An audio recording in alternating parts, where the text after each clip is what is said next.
나이다. 아멘. 샬롬.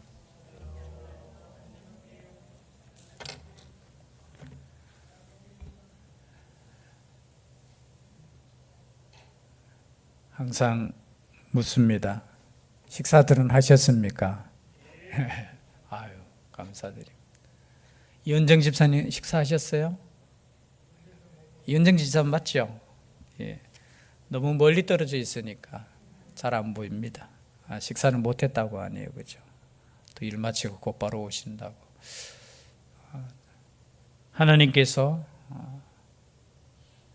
우리에게 허락하신 이 예배의 시간이 복된 시간인 줄 믿습니다. 할 수 있는 대로 예배의 자리에 나올 수 있는 것이 은혜인 줄 믿습니다. 하나님 아버지 앞에 우리 삶을 다해 날마다 우리가 예배드리지만 함께 모여 예배드리는 이 시간이 하나님의 은혜 가운데 끝까지 될 수 있도록 우리가 함께 기도하고 또 나아갈 수 있기를 주의 이름으로 축복합니다.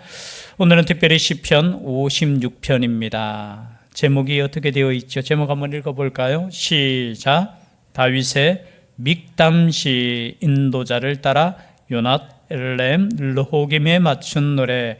다윗이 가드에서 블레셋인에게 잡힌 때에. 히브리 성경에는 이 제목 자체가 성경으로 그냥 기록이 되어 있다고 했죠. 그리고 여러분 시편 1절, 2절 이렇게 나눠져 있습니까? 없습니까? 성경의 장자는 원래는 없습니다. 그죠? 쭉 이렇게 이어져 있죠. 특별히 오늘 믹담시, 이 믹담이라는 뜻은 뭐냐? 황금시라는 뜻이 있습니다. 황금시 또는 금원시. 황금시라는 뜻은 무슨 뜻이죠? 시 중에 시라는 거예요. 그죠? 그리고 금원 중에, 그죠? 금원, 잠언 중에 진짜 좋은 잠언, 뭐 그런 뜻이 있습니다. 시편에 보면은 16편이 믹담시고 또 56편부터 60편까지 총 6편이 믹담시라고 이렇게 제목이 붙여져 있습니다. 그리고 인도자를 따라 요낫 엘렘 르호김, 읽기도 그랬죠. 히브리어인데 요낫 엘렘 르호김이라는 뜻이 뭐냐 제가 찾아보니까요, 먼 상수리 나무에 앉은 비둘기, 이런 뜻이에요. 이게 무슨 뜻이죠? 요낫 엘렘 르호김에 맞춘 노래. 아마 이런 노래가 있었던 것 같아요. 어떻게 해요? 먼 상수리 나무에 앉은 비둘기. 우리는 모르지만 당시에, 그죠? 그리고 먼 상수리 나무에, 상수리 나무는 우리나라로 표현하면 도토리 나무 뭐 그런 과에 속하죠, 그죠? 이 상수리 나무에 앉은 뭐라고요? 비둘기. 예, 좀 그림이 그려집니까? 그러면 상징적으로 그 비둘기는 누구를 말하겠습니까? 그죠? 다윗 자신을 거기에 맞춰서 이렇게 노래라는 거죠. 그리고 이제 이 시편의 배경이 되는 것이 뭐냐? 사무엘상 21장의 내용이에요. 21장에 보면은 다윗이 가드로 가죠. 아기스 왕에게로 도망갑니다. 그 전에 아히멜렉 대제사장에게 가서 떡을 얻어먹고 골리앗의 칼을 받아서 그곳으로 피신하게 돼요. 이제 쫓기다. 이제 사울에게 쫓겨서 이제 더 이상 유다 땅에는 머물 곳이 없어서 어디로 도망갔다고요? 가드. 여러분 가드가 어딘지 아시죠? 누구의 나라였습니까? 가드. 다윗과 싸워서 죽임을 당한 골리앗의 고향이 가드예요. 가드. 여러분 생각해 보세요. 가드는 다윗이 아무리 갈 곳이 없다 하더라도 가지 말아야 될 곳이었어요. 우리가 그렇잖아요. 아무리 내가 힘들고 어려워도 도저히 가서는 안 될, 그런데 그곳에 갈 수밖에 없는, 이제 유다 땅에는 도저히 머물 곳이 없어서 그 땅에 갔어요. 그 땅에. 여러분 생각해 보십시오. 가드 왕에게 가고 싶어서 갔겠습니까? 다윗이 오죽했으면은 자기를 그저 어떻게 할지 모르는 그곳에 갔다는 거예요. 그때 갔는데 여러분 어떻게 했습니까? 다윗이 아니고 그 아기스 왕의 신하들이 다윗을 알아보죠. 이 사람이 누군 줄 아느냐고. 이 사람이 바로 골리앗을 죽인 그 다윗 아니냐고. 사울이 죽인 자는 어떻게 해요? 천천히고 다윗이 죽인 자는 만만이라고 외치던 이 유다의 왕이라고 그때 표현해요. 유다의 왕이 아니냐고. 그러면서 다윗을 잡아서 죽이라고 이렇게 이야기할 때 여러분 그때 지은 그 이후에 지은 그 상황을 생각하고 지은 것일 수도 있겠죠. 그때 다윗이 어떻게 했다고요? 미친 척했어요. 미친 척. 제가 어떤 목사님 설교 듣는 중에 하나님의 은혜를 이야기하면서 그렇게 말씀하시더라고요. 참 하나님은 순간적으로 다윗에게 어떻게 연기력을 허락해가지고 미친 척을 했는 거예요. 여러분 생각해 보세요. 미친 척 한다고 쏘가집니까? 그런데 그죠? 거기 아기스의 그 신하들이 공격하고 뒤에 보면 나오는 거예요. 저 사람 죽여야 된다고. 저 사람은 우리를 해하기 위해서 왔다 하면서 아마 그죠? 다윗이 피신한 것을 믿지 않고 그렇게 이야기했겠죠. 그때 다윗이 공경에 처하는 거예요. 이 큰일 났다는 거죠. 그때 연기력을 해서 침을 이 수염에 흘리고 그 뭡니까 문을 이 끌적거리면서 이 뭡니까 미친 척 연기를 하는 거 연기. 여러분 생각해 보세요. 하나님의 사람이 세상 앞에서 연기한다고 생각해 봐. 살려고.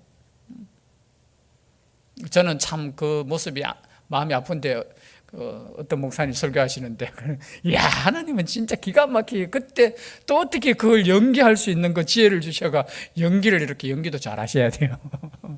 그래서 그곳에서 살아남아서 다시 어떻게 해요? 돌아오는 그런 아둘람 굴로 이렇게 피신하는 장면이 이 배경이에요. 그 배경을 생각하시면서 하나님의 말씀을 한번 살펴보겠습니다. 1절입니다. 하나님이여 내게 은혜를 베푸소서. 사람이 나를 삼키려고 종일 치며 압제하니이다. 여러분 사람이 나를 삼키려고 종일 치며 압제하나이다. 내 원수가 종일 나를 삼키려 하며 나를 교만하게 치는 자들이 많사오니. 여기 원수는 누구겠습니까? 해석은 두 가지 의미겠죠. 사울도 원수고 그리고 지금 아기스 왕의 그 신하들도 원수죠. 지금 죽이려고 하니까. 왜 이렇게 가는 곳마다 나를 죽이려고 합니까? 지금 다윗의 말은 이렇게 아니 여기서 이걸 피하니까 여기에 와서 이제 내가 또 죽게 생겼네. 여러분 그럴 때 있지 않습니까? 도망갔는데 더 큰 어려움이 있어요. 아니 이것을 피하려고 도망갔는데 더 큰 문제가 생겨요. 그때는 우리 어떻게 하겠습니까? 지금 계속해서 시편 지금 계속 이렇게 이제 다음 주가 마지막 주잖아요. 수요일. 개근하셨습니까 원래? 야 이제 2주 남았어요. 수요 예배가. 다음 주까지 제가 시편을 지금 또 하고 또 잠시 다른 곳으로 갔다가 다시 시편을 올려고. 지금 계속해서 반복되는 게 뭐냐? 너희들이 고난을 당할 때 누구를 의지해야 되느냐를 지금 계속해서 말씀하고 있어요. 다윗을 통해서 우리에게 주시는 말씀이에요. 다윗의 삶이 성경의 말씀이 되어 어떻게 해요? 우리에게 지금 말씀하고 있어요. 다윗도 이러한 고난 속에 있었고 이러한 억울함 속에 있었고 그러한 가운데 방황하고 유리하고 도망다니고 그러하면서도 어떻게 했다고요? 하나님께 기도하고 하나님을 의지하고 하나님의 승리를 맛보았다는 거예요. 그때 우리가 어떻게 하겠습니까? 다윗처럼 하나님이여 내게 은혜를 베푸소서. 우리가 할 수 있는 건 다른 거 없어요. 원망보다는 하나님께 구하는 거예요. 하나님 은혜를 베풀어 주십시오. 여러분 모든 것이 은혜인 줄 믿습니다. 모든 것이 은혜예요. 사실은 이 현풍에 우리 제 친구 박정수 목사님 아시죠? 육종암에 걸리셔가지고 오늘 또 이제 육종암은 여러분 아시는가 모르겠는데 암 중에 정말 희귀한 암이에요. 사실은 희귀하니까 어떻게 해요? 이게 항암제가 잘 안 만들어요. 왜냐하면 제약회사에서 이게 돈이 안 되잖아요. 희귀하니까 암 중에 0.08%인가 하여튼 그래서 고치기 힘들어요. 아마 항암들을 이렇게 하고 이제 거의 이제 없는 것 같아요. 또 그런데 갑자기 연락이 와서 이제 올라가는데 완전히 그냥 제가 드리고 싶은 말씀은 뭐냐면 숨 쉬는 게 너무 힘들다는 거예요. 너무 말라가지고 다리에 힘도 없어서 잘 못 걷고 이러니까 좀 운동하라고 우리가 옆에서 계속 운동하셔야 된다고, 그래도 운동하셔야 되고 하니까 운동하면은 숨이 차다면서. 그러니까 집에서 이제 화장실 갔다 오는 것이 숨차다고. 비유를 이렇게 이야기하더라고요. 목사 축구하지 않느냐고. 하지 하면서 축구만 1시간 동안 정신없이 뛰면 숨이 차냐 안 차냐 하더라고. 죽겠지. 나 어떨 때는 이러다가 숨겨하는 거 아닌가. 그럴 때 있지 하니까 그거하고 같다는 거야. 자기는 화장실 꼭 갔다 오는 그 거리가 그렇게 숨쉬기 힘들다는 거죠. 여러분, 숨쉬는 게 은혜예요, 사실은. 오늘 이 말씀도 지금 다윗은 지금 어떻게 보면 특별한 고난이지만 그저 하나님께 은혜를 구하는 거예요. 하나님 왜 이러십니까? 이럴 수 있잖아요. 왜 나에게는 이렇게 원수가 많고 왜 나에게는 이렇게 힘든 게 많습니까? 아니, 내가 뭐 욕심이 있습니까? 내가 언제 왕이 되겠다고 했습니까? 그냥 편하게 좀 살게 해주세요. 이렇게 원망할 수도 있지 않습니까? 그게 아니에요. 그냥 하나님 은혜를 내려주세요. 참 어떻게 보면은 하나님께 은혜 받지 못할 사람이지만 하나님 은혜 내려주세요. 그래서 우리가 하나님 앞에 서는 그 자세는 딴 거 아니에요. 그냥 은혜를 내려달라고. 이 시간에도 마찬가지잖아요. 우리가 하나님 앞에 예배드리며 기도하는 게 뭐예요? 하나님 은혜를 그냥 내려주세요. 자격이 없지만 하나님 그냥 은혜를 내려주세요. 지금 다윗이 그 말씀을 지금 하나님께 아뢰는 거예요. 내게 은혜를 베푸소서, 베푸소서. 내 원수가 종일 나를 삼키려고 하며 나를 교만하게 치는 자들이 많사오니 내가 두려워하는 날에는 내가 주를 의지하리이다. 두려움이 있을 때 여러분 주를 의지할 수 있기를 바랍니다. 사람이 두려움이 있을 수 있어요. 그리고 두려운 일이 일어나요. 아니, 나는 아무것도 안 무서워요. 그런 일이 없어서 그렇지요. 뭐 염려거리가 없는 것은 좋은 거예요, 그렇죠? 사서 염려할 건 아니지만 때로는 우리가 두려움 가운데 있고 내 힘으로는 도저히 감당할 수 없는 그런 상황에 있을 때 여러분 어떻게 해야 되느냐? 하나님을 의지할 수 있기를 바랍니다. 성경 말씀이 그 말씀이에요. 나를 의지하라는 거예요. 하나님을 의지하라는 거예요. 내가 너희들의 아버지라는 거예요. 내가 하나님을 의지하고 그 말씀을 찬송하올지라. 여러분, 4절 말씀이 오늘 주제 말씀이에요. 다 같이 다시 한번 읽어볼까요? 4절 시작. 내가 하나님을 의지하고 그 말씀을 찬송하올지라. 내가 하나님을 의지하였은즉 두려워하지 아니하리니 혈육을 가진 사람이 내게 어찌하리까. 여러분 10절 11절 똑같은 말씀이 나와요. 56장 10절 11절도 지금 반복해서 나와요. 여러분, 내가 하나님을 의지하고 그 말씀을 찬송하올지라. 의지만 하는 것이 아니라 하나님의 말씀을 붙잡는다는 거예요. 하나님의 말씀을 붙잡고 어떻게 해요? 찬송하겠다는 겁니다. 이게 참 어쩌면 성경에 이 구절밖에 없어요. 그 말씀을 찬송하올지라. 그 말씀. 여기서 그 말씀이라는 것은 칼빈은 이렇게 말씀하시죠. 칼빈 선생님은 그 말씀이란 뭔가 너희와 영원히 함께 하겠다는 하나님의 말씀, 그 말씀이라는 거예요. 네가 지금 어려운 가운데 있고 위기에 처해 있고 목숨의 위기에 처해 있고 사람들이 너를 죽이려고 하고 도망갈 곳은 없고 그럴 때 어떻게 해요? 그러함에도 불구하고 하나님은 너를 지켜주겠다는 그 말씀을 어떻게 해요? 찬송하겠다는 겁니다. 그 말씀이 여러분 신약 성경에는 누구예요? 오면은 그 말씀이 오직 예수 그리스도. 그 말씀을 어떻게 해요? 나는 찬송하겠습니다. 여러분 기도하실 때 말씀을 의지할 수 있기를 바랍니다. 내 마음을 의지하는 게 아니에요. 내 믿음을 의지하는 게 아니에요. 하나님의 말씀을 의지하는 거예요. 그 말씀을 읽고 그 말씀을 때로는 쓰기도 하고 그렇죠. 그 성경 거 쓰고 있습니까? 성탄절 은혜 되지 않습니까? 근데 마지막 거기에 보니까 마지막 거기에 조금 21절까지 없어요. 그 성경 찾으셔가지고 21절까지 마지막 날 거는 그렇게 좀 기록했으면 좋겠습니다. 여러분 하나님의 말씀을 읽으셔야 돼요. 읽으셔야 돼요. 말씀이 내 속에 있어야지만 이 말씀을 의지할 수 있는 거예요. 여러분 생각으로 내가 담대해질 수 있는 게 아니에요. 나의 지혜로 문제가 해결되는 거 아니에요.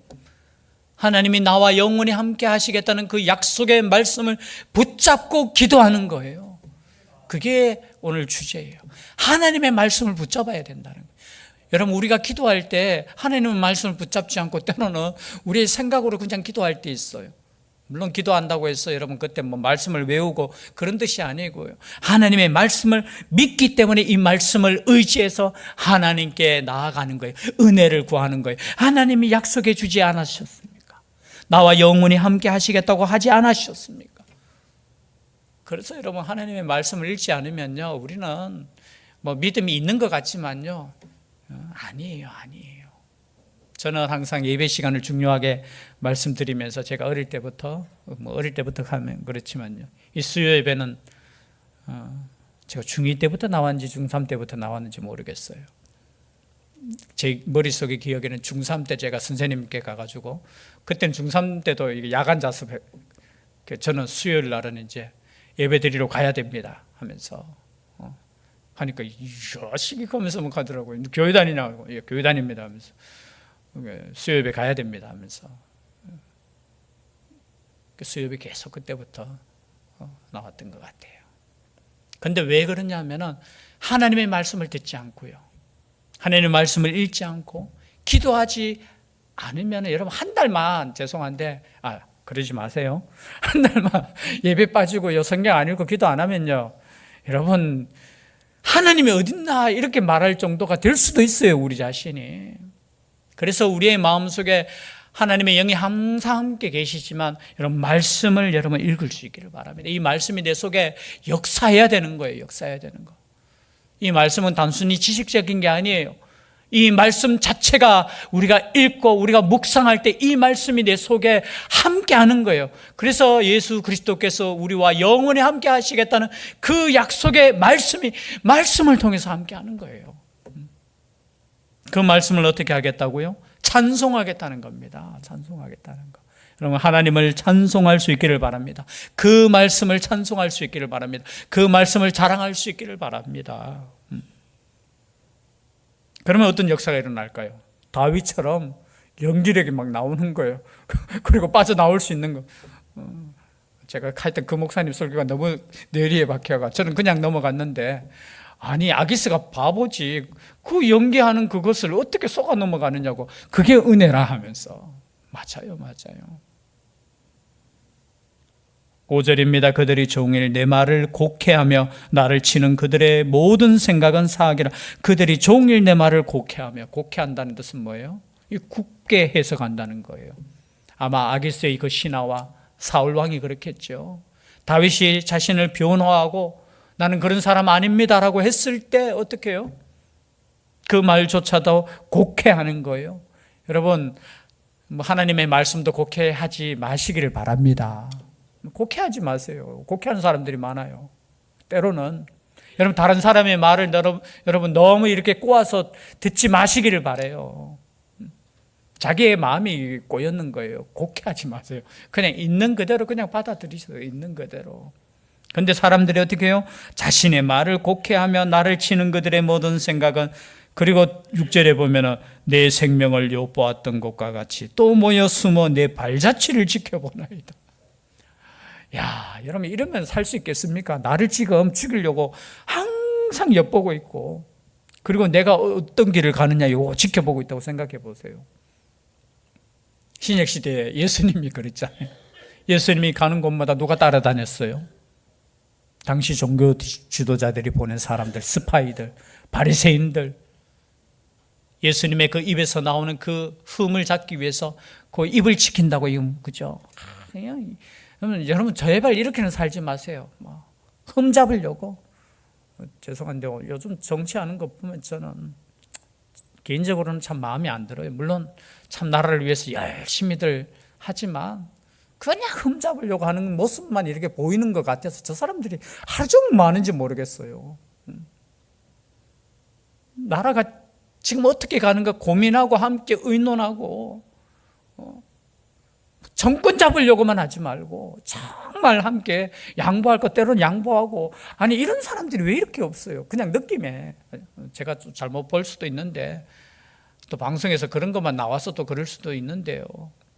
뒤에서는 또 손잡고 또 그렇겠죠. 그러나 정말 그죠. 서로 의논하고 나라를 위해서 이렇게 해야 되는데 뭔가 흠잡으려고만. 그 별로 좋은 거 아니에요. 자신이 할 일만 최선을 다하면 되는데 다른 사람 그 발자취를 그죠 지켜보고 있고 생명을 엿보고 그러면 살 것 같지요? 아니에요. 여러분 모든 것은 하나님께서 허락해 주셔야만 되는 거예요. 무슨 뜻인지 아시죠? 저 사람만 없으면 내가 성공하는데 결코 그렇지 않아요. 저 사람이 없으면 다른 사람 또 나타나요. 하나님께서 세우셔야 돼요. 하나님께서 허락하셔야 돼요. 여러분 사람을 적으로 생각하고 사람과 경쟁할 필요 없어요. 하나님께 나의 삶을 그냥 드리면 되는 거예요. 그러면은 제가 볼 때는 뭐든지 다 풀리는 거예요. 그런데 우리는 다 뭐 다른 사람 원망하고 핑계대고 이렇게 저렇게 그럴 필요 없어요. 다윗 보세요. 지금 참 힘든 상황 가운데서도 물론 얼마나 화가 나겠습니까? 그냥 몰래 숨어가가지고 그냥 생각하면 이렇게 된 이유도 뭡니까? 자기가 연기하면서 이렇게 된 이유도 생각해보면 사울왕 아닙니까? 장인 어른이지만 정말 화가 나면은 밤에 몰래 가서 죽일 수도 있잖아요. 결코 그렇지 않았어요. 자신의 이 형편을 하나님께 아뢰는 거, 하나님 내 억울한 것 아시지요? 8절이죠. 나의 유리함을 주께서 계수하셨사오니 나의 눈물을 주의 병에 담으소서. 나의 유리함, 방황하는 거 있잖아요. 떠돌이 생활. 거처 없이 그냥 이 생활을 어떻게 주님께서 계산하고 보시고 있다라는 거예요. 보시지요, 하나님. 내가 지금 이렇게 사는 거 하나님 아시지요? 나의 눈물을 주의 병에 담으소서. 이 눈물을 주의 병에 담는다고 생각해 보세요. 여러분 눈물을 얼마나 많이 흘렸으면 이 나의 눈물을 주님 병에 좀 담아주세요. 헛된 눈물이 되지 않게 해달라는 거예요. 주의 병에. 이것이 주의 책에 기록되지 아니하였나이까. 주의 책. 여러분 우리의 삶의 모든 것은 주님의 책에 기록되는 줄 믿습니다. 걱정하지 마세요. 주님께서 다 하셔요. 또 요한계시록에 보면 주님께서 어떻게 해요? 우리의 눈물을 닦아주셔요. 그리고 더 이상 눈물이 없는 그곳으로 우리를 인도해 주시는 우리 하나님이셔요. 그렇기 때문에 우리는 오늘 말씀처럼 문제가 있고 힘들 때 하나님을 의지하는 것. 그리고 12절이죠. 하나님이여 내가 주께 서원함이 있사온즉 내가 감사제를 주께 드리리니. 여러분 이러한 형편 속에서 지금 다윗은 무엇을 생각하느냐? 내가 서원함이 있사온즉 내가 감사제를 주께 드리리니. 뭘 서원했을까요? 추측건데 그거겠죠. 여기서 나를 구원해 주시면 하나님 내가 하나님께 감사제를 주께 드리겠습니다. 여기 감사제는 우리 새벽에 지금 레위기서를 계속 하잖아요. 그 화목 제물 중에 감사제, 서원제, 그죠? 자원제, 요 세 종류가 있다는 거죠. 그리고 우리가 만약에 어떤 서원을 했잖아요. 그럴 때 하나님께 드리는 제사가 바로 화목 제사예요. 하나님께서 허락해 주시지 아니면은 미리 땡겨서 감사하는 거예요. 하나님 이렇게 될 줄 믿습니다 하면서 그러면서 드리는 제사가 화목제물인데요. 하나님이 내가 주께 서원함이 있사온즉 내가 감사제를 주께 드리리니 주께서 내 생명을 사망에서 건지셨음이라. 지금까지도 하나님께서 나를 위기에서 구원해 주셨듯이 지금 이 상황 속에서도 구원해 주시고 또 앞으로도 구원해 주실 것을 믿고 하나님 아버지 앞에 내가 화목제물을 드리겠습니다. 서원제를 드리겠습니다. 감사제를 드리겠습니다. 여러분 우리의 삶의 목표가 뭐예요? 저는 하나님을 예배하는 것이라고 생각합니다. 여러분 숨쉬는 목적이 뭡니까? 여러분이 자녀되고자 하는 그 목적이 뭐예요? 영원히 하나님의 나라에서 그분과 함께 대화하며 그분을 높이는 것이 우리의 삶의 궁극적인 목적이 아니겠습니까? 그 목적대로 살아갈 수 있는 우리의 삶이 되었으면 좋겠습니다. 그리고 힘들고 어려울 때 이 다윗처럼 하나님 아버지 앞에 부르짖고 하나님 말씀을 믿고 기도할 수 있는 우리의 복된 삶 될 수 있기를 주의 이름으로 축복합니다. 기도드리겠습니다. 사랑의 하나님, 오늘 또 믿음의 선배인 다윗의 삶을 통해 우리가 힘들고 어렵고 앞뒤가 막힌 상황 속에서 어떻게 하나님께 나아가야 될지를 이 말씀을 통해서 생각해 보았습니다. 항상 이 말씀이 우리의 마음속에 있게 하여 주시고 힘들고 어려울 때일수록 더 예배하게 하시고 더 찬송하게 하여 주시고 더 말씀 읽고 말씀을 의지할 수 있는 하나님을 의지하는 우리의 믿음의 삶이 되게 하여 주시옵소서. 함께하여 주실 줄 믿사옵고 예수님 이름으로 기도드리옵나이다. 아멘.